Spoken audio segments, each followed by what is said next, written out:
Hey y'all, it's Homebody. Just want to do a video on something real quick. I got a package yesterday. Isn't this super cute? Well, I shouldn't say super cute. Isn't this nice that someone sent me something? So, I had I shouldn't say old coworker, a previous coworker. Remember I was working that part-time job on the weekends? So I ended up training someone, and we actually started talking. As I was training her, we just started talking about so much stuff, right? We had a lot in a lot of differences, but a lot in common, and we still kind of keep in contact to some degree. And I was telling her about this book that I heard about, and I haven't read it, but I was just kind of telling her yeah, I know information about this topic. But I hadn't read this book. But there's general knowledge that I already know, right? So I was working one day last week, and she was texting me, and she called me, and I looked at my phone when I got a moment, and she said, "Hey girl, send me your address." And she was at Barnes and Nobles and got herself a copy of the book and sent the copy to me. And I had never read it. Like I said, I only heard about it. My son came home yesterday. He said, "You got this package out." So I'm looking at him like, I haven't ordered anything. And I totally forgot just that fast that she told me last week that she was going to send it. So I texted her after, my son brought it in. I don't know how long it was sitting outside. But I texted her and told her that I got it. So here it is. It's called The Body Keeps the Score. And basically it's about trauma and how trauma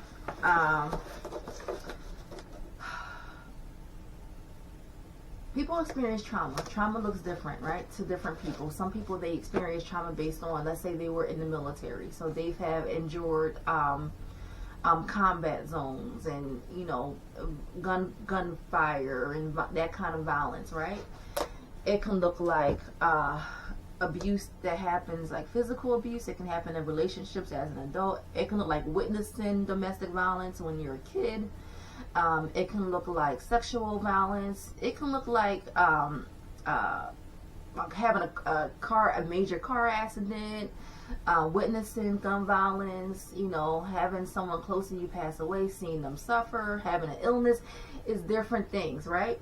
And typically, if we don't get the support that we need, the body keeps the score. So typically, people that have been through trauma, they do experience higher levels of heart attacks, strokes, being overweight, anxiety, mental health things can happen. So yeah, she got me the book, so I'm super grateful, and that was super nice. And how much did the book cost? The amount on the back, I'm not sure if this is how much she paid, but it was $19. And I'm guessing she had to pay for shipping too. But that was super nice. So she got me the book, so I'm happy. I do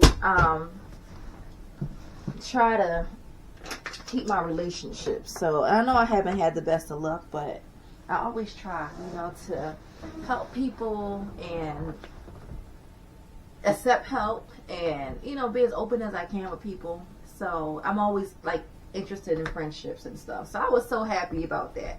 And like I said, we still kind of check in from time to time. So we talked for a little bit.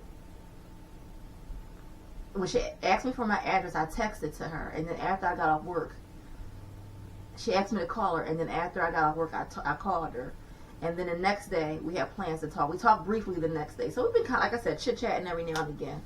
But anyway, I saw the Katt Williams interview, okay, on Club Shay Shay, okay. So Shannon, what's his last name? Shannon. Wait, what's his name? It was a good interview, okay? I would say definitely check it out. Shannon Sharp. His YouTube channel is called Club Shay Shay, okay? It was about a 2-hour plus interview with Katt Williams. Katt Williams is a comedian in the black community. A lot of people do know about him in other communities, but he's someone that a lot of black people know about. he did an interview talking about so many comedians. It was hilarious. Okay, it was funny. Okay. But what I found interesting is that he said that he was raised as a Jehovah's Witness. Okay, I did not know that. And there's different celebrities that I do know about that were raised as Jehovah's Witnesses. Like the most famous family, I think, is probably the Jacksons, right? And then you have the Wayne's family. They were raised as Jehovah's Witnesses. And then you have Prince, who was Jehovah's Witness, and Ja Rule. And there's a lot of celebrities that have been raised as Jehovah's Witness. As a Jehovah's Witness, right? And of course, for different reasons, they leave, right? A lot of people, stay. Maybe they're, they still kind of attend with their family, or sometimes they may not, they may identify or not identify. But typically, the rule of thumb is that you were raised as a Jehovah's Witness, you're probably still a Jehovah's Witness. Or if you're not, like, I don't identify that way. But there are a lot of things that I kind of carry into my adulthood. Although I don't identify with the religion, there are still some values that I still hold close to the chest, right? So, but anyway, all that to say, this is what Katt Williams said, okay? And I'm going to give y'all like a general like synopsis of what he said. He basically said that he was like giving like talks and stuff as a kid. And so he always had this, this niche for like public speaking and holding a crowd and that kind of stuff, right? So he basically says at about 13, I guess he didn't want to be a lawyer or a doctor. Like, he wanted to be a comedian. Now, this is where I was like, I'm listening. I put it like this. I'm listening, but my ears go like this. You know how like the cat, like when they hear something and they kind of just go like this, or they kind of give a side eye. So I'm like, okay, all right. He says that, and this is the thing, he was open to a lot of stuff. He was open to a lot of like issues in the comedy world, like people stealing jokes and that kind of stuff. But it seems like he was a little bit resistant to give a lot of details. Like, he gave something, but he didn't go in like he, like he did some other topics, right? So, he basically said when he was about 13, he mentioned something like he was being beat. He said beat to death. And then he kind of made a statement like he didn't say that he lost the fight, but basically it sounds like he was being physically abused. That's what it sounds like, right? And I'm going to tell you the reason why. Not that the beating part. I think a lot of kids get physically disciplined, right? But a lot of kids don't run away. He said he ran away at 13 due to like the fighting. So I'm not sure exactly what that looks like. Does it mean that he was physically abused to a place where he felt like he had to run away? Was he witnessing that happen? He's saying that there was some involvement maybe with child services, it sounds like, and he said that it was kind of getting to a place where he didn't want to involve his younger siblings or whatever. So that was my first gut reaction, was like, hey, it was deeper than just, hey, I was getting beat and I ran away. It was like, kids don't just run away at 13. I haven't, seen that happen too often. So he basically said, like, I knew I had to go so I can live my dreams and live my life. Okay, this is what he says. So, and then he was saying how much of a prodigy he was. He was saying something like he was reading like 3,000 books a year, something like that. He made this statement. And I'm a math girl. Like, of course, I'm not like an accountant. I'm not like a statistician. I'm not like someone that does math all the time. But I know how many days in a year, right? So if there's 365, 366 on a leap years in a year, then that means that you're averaging like 8, 9 books a day. Now, that's possible, because I remember back in the day I used to like to read too. But typically, if you're reading that many books, it's probably going to be like children's stories, right? Where there's like a good 13, 14 pages, right? You're probably not reading chapter books, that many chapter books in a day. So, is it possible? Anything's possible when it comes to, doing stuff. Is it likely? No. So I think he does tend to sprinkle in a lot of truths and a couple of things that could be exaggerations. I'm not saying he didn't read a lot, but I'm not sure if that number is exactly true. And sometimes how we see things, we tend to romanticize things about ourselves or things about other people from the past. So in his mind, that's what it was, but I'm not sure if it's exactly the exact truth. He also said something about like wanting to get through the industry without like being used by men. And there's a lot of rumors about people that are in Hollywood, like they do things in order to elevate. Okay, and typically the people call them humiliation rituals. So people kind of get you caught up, and if you try to do things differently than what they want you to, you get exposed. But if you do these humiliation rituals, then you are able to like get more fame, more money, more jobs, and that kind of stuff. So he was saying how he wanted to get through to be who he is without feeling like he was taken advantage of sexually. And that's not the words he used, but you know what I mean, right? So and he also said that he got through without using hard drugs. So he said that he does use marijuana, but he doesn't use hard drugs. But this is what I'm going to say. When we think about a 13-year-old that is essentially homeless, right? And I believe it.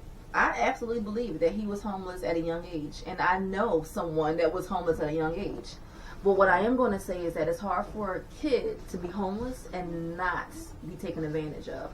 So that could be a part of the reason why he is strong with that now. Like and of course I'm only like guessing, I'm only just thinking, right? I'm only putting on my common sense hat on, right? But a kid who is vulnerable, they are at higher risk for trauma, okay? Sexual trauma, financial exploitation.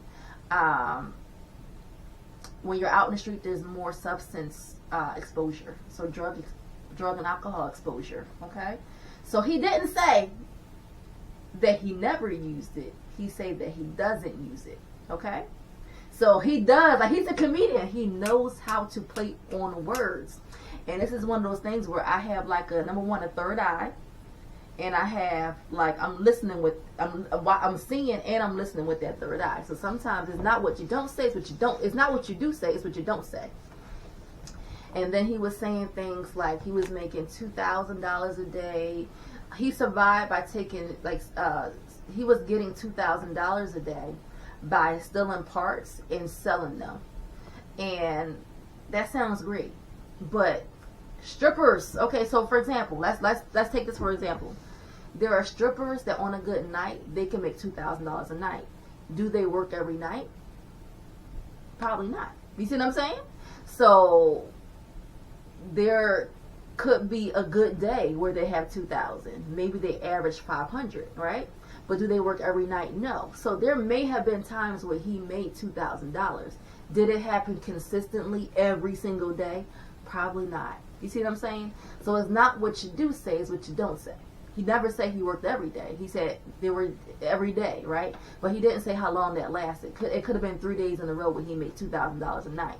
So I think there's some exaggeration sprinkled in, okay?